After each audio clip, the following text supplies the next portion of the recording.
still do not understand why I must remain on board with the assassin. Oh, because you're part of Green Team. You assigned me to the team before you named it. My skin is not green. It's teal. Teal? What? Hey everybody, welcome to Play, Rank, Share, the show where I play the marquee PlayStation 5 titles, create an ever-evolving ranking of the best PlayStation 5 games, and share my opinions with you. My name is Tyrus, and this episode is focused on Guardians of the Galaxy. Revealed earlier this year, I had trepidations about Guardians before release. Square Enix had just recently released The Avengers, which I was very disappointed in, and I was wondering how the publisher was going to handle Guardians differently, since the two studios were developing these games in similar timeframes, and developer Eidos Montreal wasn't as notable as Avengers developer Crystal Dynamics.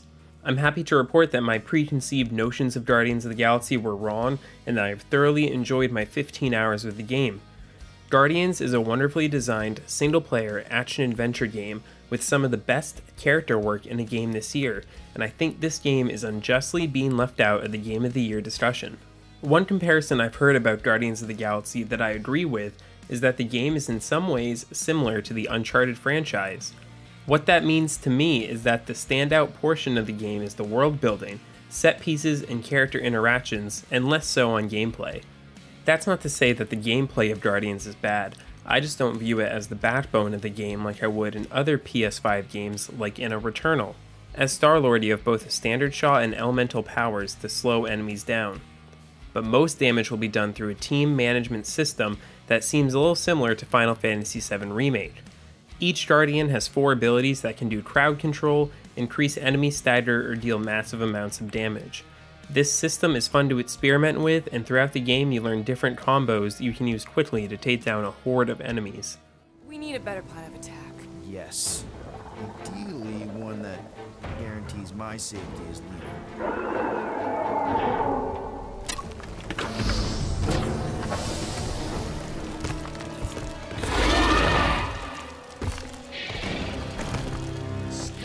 Stumpy's back!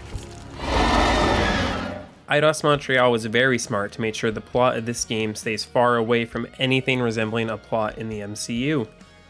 While we are familiar with the protagonist, there won't be any Thanos or Ronan the Accuser showing up to ruin the day of the Guardians.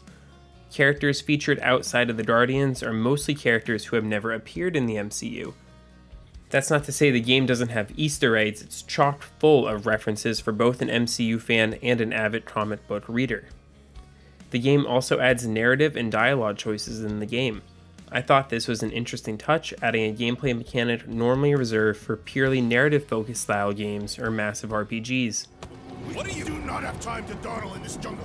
I shall hurl the creature over the chasm so he may activate the... I may activate a hole through your face! Put me down! He'll be fine. Just curl up in a ball. What?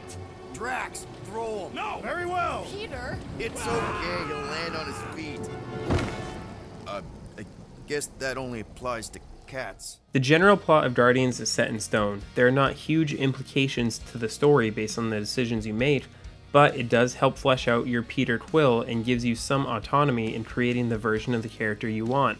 Towards the end of the game, I did get some nice rewards based on the choices I made earlier, and that felt very rewarding to me. This is one of the better looking games I've played so far on the PS5.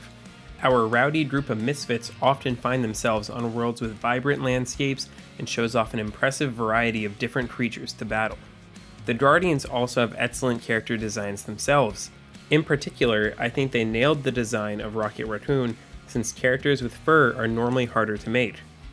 There is a bit of an Uncanny Valley effect going on with the character models in this game. While they look inspired by the MCU versions, they don't necessarily look exactly right. However, I don't think this is as bad as last year's Avengers game, where those designs seemed way more problematic to me. The soundtrack in Guardians of the Galaxy is constant hit after hit of nostalgic 80s tunes. This includes mega hits from Motley Crue, to Wham, to everyone's favorite meme, Rick Astley. The songs mainly play when you are in the Milano in between missions, but the soundtrack also plays at times during key battles after you activate a team huddle sequence. While I'm overall very high on Guardians, there are what I feel to be outdated game design decisions made in the game. At several points, there were sections where you piloted the Milano, the signature spacecraft for the Guardians. While I can see why these sections are included, since Star-Lord and Rocket have such a bond with the ship, I felt that these segments fell really flat. Since you are rarely driving the ship, I think the developers did not spend too much time making these controls, as the responsiveness felt half-baked to me. This made the ship driving segments feel extremely lackluster to me. Also, several boss fights that happened towards the end of the game felt either archaic or completely unnecessary. Without delving into spoilers, one boss had a massive amount of health and didn't offer a varied moveset as you progressively chipped away at them. That made this fight very repetitive and took me over 10 minutes to do. Another boss fight felt out of place to me, and I think that the story would have had the same result if the fight wasn't included.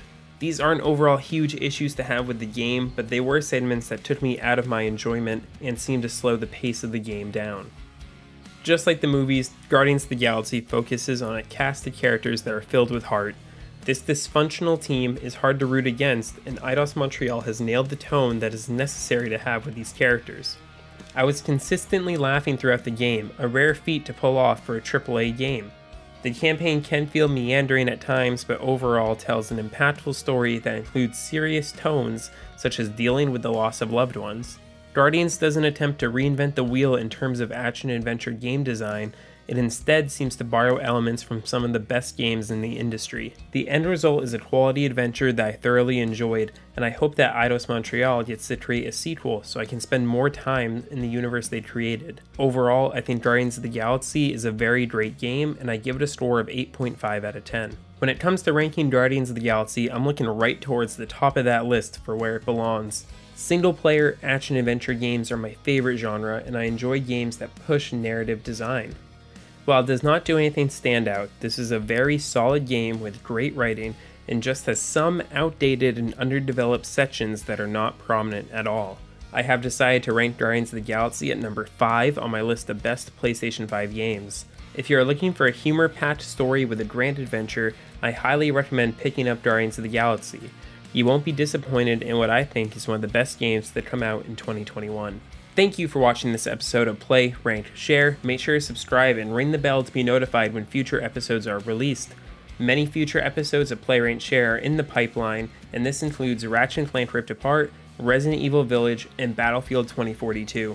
What are your thoughts on Guardians of the Galaxy? Let me know in the comments below, and until next time, don't stop sharing. Hey, that's my chair. Oh. Then why aren't you in it? I was, strategizing. It's one thing to get into the zone, but we still gotta catch that monster. Right.